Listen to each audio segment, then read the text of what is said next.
Our first speaker is Mr. Talib Syed Karim, who is president of IoBM. Please welcome Mr. Talib Syed Karim.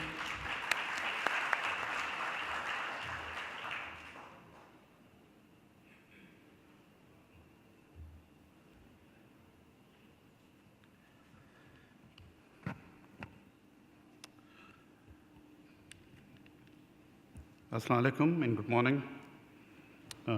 As I'm also part of Management Association of Pakistan, I would like to welcome our foreign speakers and especially Dr. Jose, who has been visiting for past many years.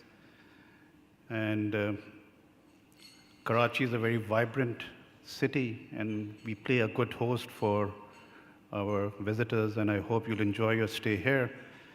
And given the history of Karachi, I think we are in a process of reviving Karachi to its old glory. I think Asfar is sitting here somewhere where we are in a process of working towards reviving this vibrant and beautiful city of ours. I think my presentation would be not as high-tech as Dr. Jose is, because that was a very absorbing presentation. I think my concentration will be more towards millennials and also how, keeping into account our region, the country, and the city itself, because we operate from Karachi, and as millennials, what type of challenges they have faced while growing up, and what type of challenges institutions and universities have to face and have to cater to please these millennials. And I see a lot of them sitting here post 1982, if we take that era from 1982 to 2000 as the era of millennials, as the generation of millennials, and I see a lot of young people sitting here, and they belong to that group. I think if we talk in terms of education, especially in Pakistan, I think we have failed in that. Although my concentration will be more towards tertiary level education, but overall, I think as stakeholders, we have failed in this sector miserably. I think we have a large number of youngsters belonging to this generation who have never gone to school, who never had an opportunity to go to schools and never had an opportunity to study. So I think that has created a big gap within the society. I think both public and private sector are responsible for this mess. More so the public sector, because a lot of primary and secondary level education is their responsibility. But I think now efforts are underway to have that type of partnership where private sector can partner with public sector and work towards putting more children into the school system. Because those who have gone to the school system, particularly in this region, want to stay longer in the institutions. I think during our generation, getting a bachelor's degree was sufficient to progress. I think millennials have changed that concept, and they would like to stay more at the high-level institutions and go for their master's degrees, which has become a basis of most of their career growth. Interacting and either directly or indirectly with 4,000 plus millennials every day, plus 2 at my home, my children, I think I can very much relate to rising with the millennials. I can understand their thinking. I can understand their approach to life, their multitasking approach, and many other attributes that we as institutions especially higher education institutions, need to adapt to. I think we need to realize that as an institution, as universities, our faculties still, majority of them belong to the baby boomer area or the baby boomer generation or Generation X. So one initial thing to do is to change the mindset of those who are teaching our youngsters. Because unless their mindset doesn't change, we will not be able to deliver. And when we talk about mindset, I think Dr. Jose very comprehensively covered that, and I liked his, so I'm going to quote his, what he discussed in his talk, is that exponential versus linear. The technology is moving exponentially, whereas our thinking is very linear. Are we guilty of that? Yes, we are. I think, as I've said, that unless those who are teaching, those who are delivering, are unable to meet the high expectations of millennials or the new generation, they will be totally unsatisfied. So in terms of technology, in terms of other know-how, I think we need to be at par with the new generation. So if we go back to our generation, to Generation X and to millennial, we see a big change in this country, in this region. I think we grew up with television. I grew up with black and white television in 60s.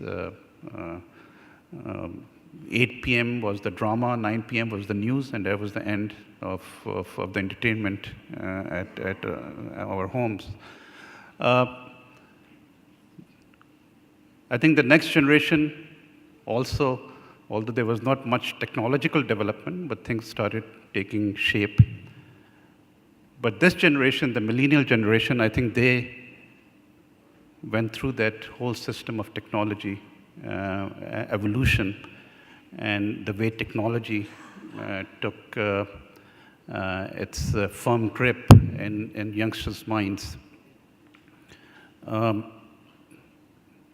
I think I have two children. One was born in 1990, one was born in 1994. And excuse me for that if I give their examples, because if I'm giving their examples, I'm relating to what all of you have also gone through and are also experiencing, is how tech savvy they are, how up to date they are, and how the type of skills, the attributes, especially the entrepreneur type of attributes, exist in the minds of millennials. And very out-of-the-box type of thinkers. My two kids, I think, formed their own path towards their education. I never intervened. They did ask for my advice. Reluctantly, for my son, I acceded to his advice. So, those of you sitting here are very open-minded, very out-of-the-box thinkers. And as universities, as tertiary level institutions, I think we need to adapt to that. As I've said, I think millennials, for us, I think by 2020, by 2022, that generation will come out of universities and will become a huge part of the workforce. I think 70–80% of the workforce would comprise of millennials in the next few years.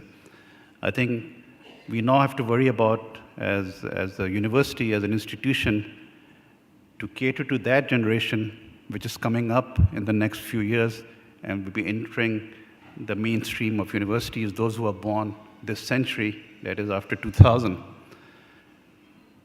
And these are the kids And I don't know whether you have experience of that, or have you have experienced that or not, that when we were growing up, when a kid used to cry, we used to give them a pacifier at that time.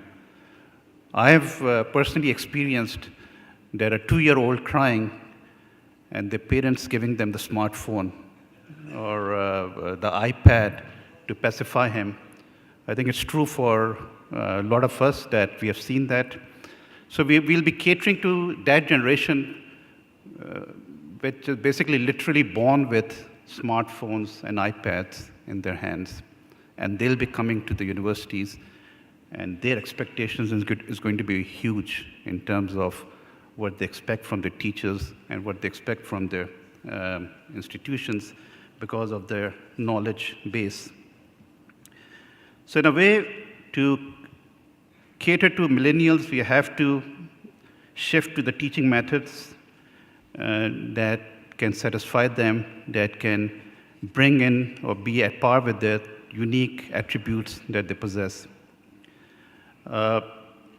Education industry with the emphasis on focus work over the more collaborative teaching, which millennials prefer, might not be adapting quickly.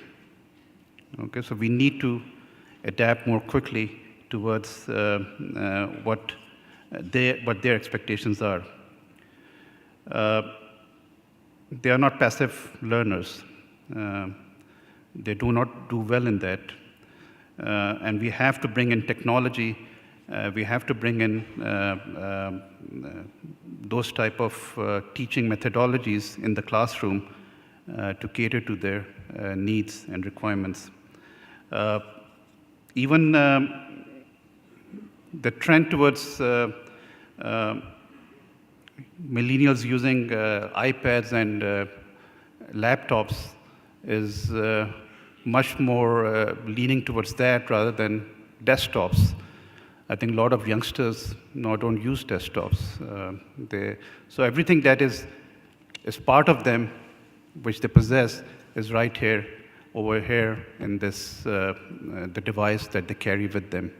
So as an institution, we need to communicate to them through these various technology and devices.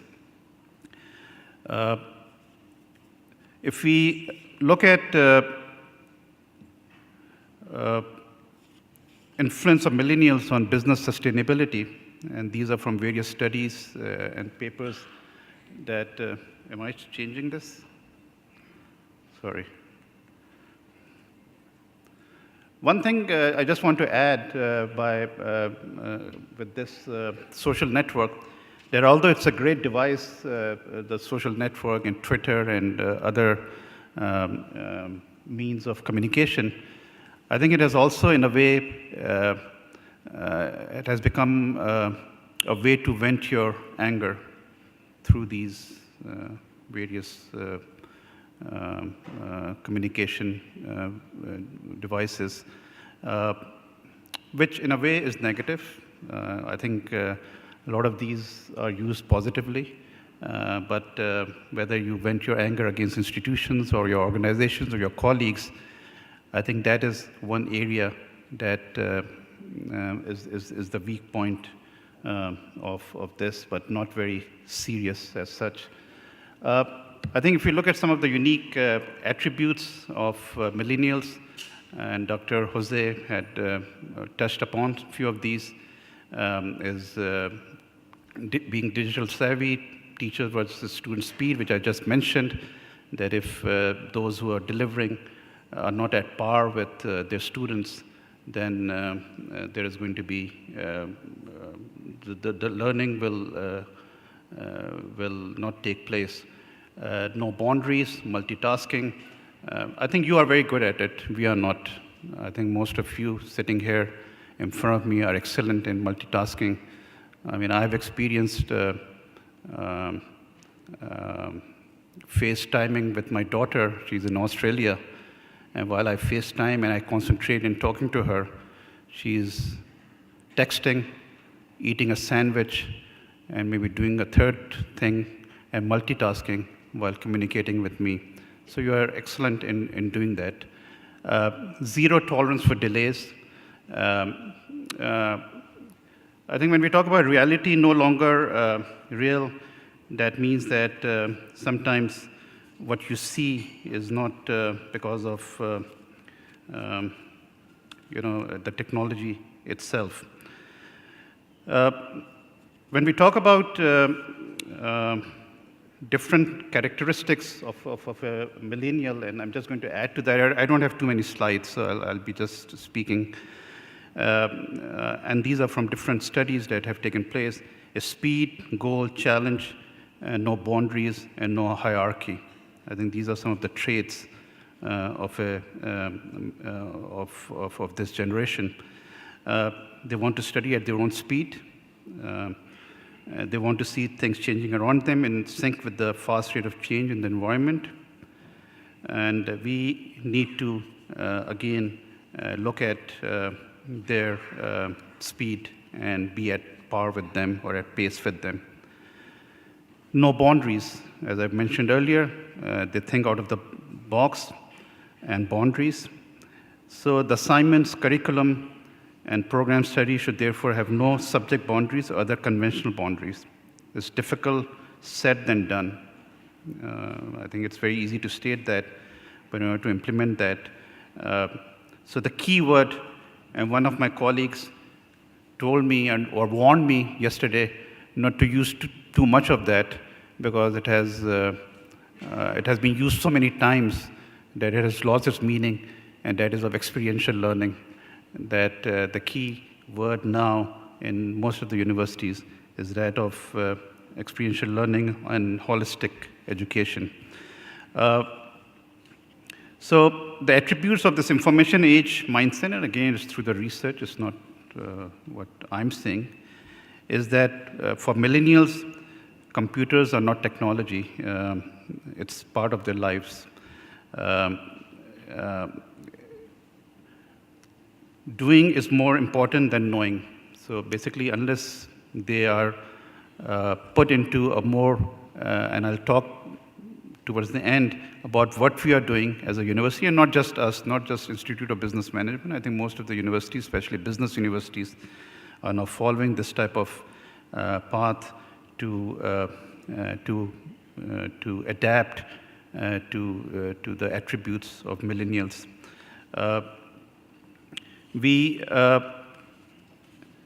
So if we look at them, if we look at from the university's point of view, what do we see? We see that their learning preference is more towards teamwork, as I've said, experiential activities, structure, and the use of technology. Their strength, as I've mentioned, includes multitasking, goal orientation, positive attitudes, and collaborative style. For universities, for us, understanding and meeting the expectations of the new students is important in their competitiveness. And one thing which we are basically lacking and which millennials prefer to do now is online education. I think the concept of MOOC is known to all of you.